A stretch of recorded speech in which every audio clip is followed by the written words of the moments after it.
Hi everyone! So today I want to show you how I make margherita pizza. I learned how to make it when I was traveling in Italy, in Naples to be more specific.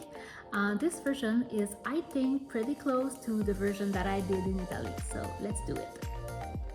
So first I cut the mozzarella into thin strips and I place them on paper towels.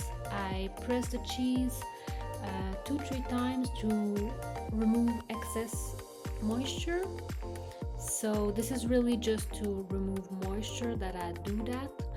Um, it will help when cooking the pizza.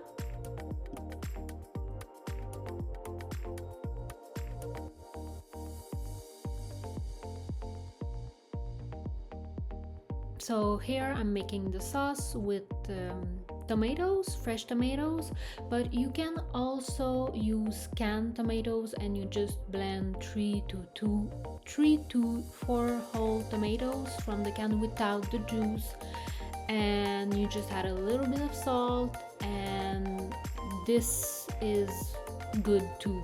It is really good, in fact. So for now, with the fresh tomatoes,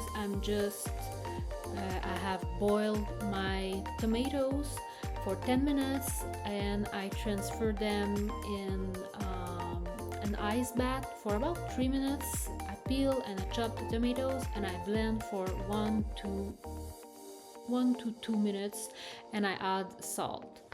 After that, I will spread like 3 to 4 tablespoons of tomato sauce on the pizza, and then you can also add, directly the cheese and put it in your oven with the basil, of course, and put it directly on the oven. I'm making mine in the barbecue. So the first thing I do is I bake the pizza on a pizza stone on the barbecue for 6 minutes. I spread the cheese and the basil on the partially baked dough, and after that I bake another 4 to 5 minutes in the barbecue. And after that you can enjoy your fresh homemade pizza like in Italy. I will leave the link for the pizza and the dough in the description box. Thank you. Have a nice day.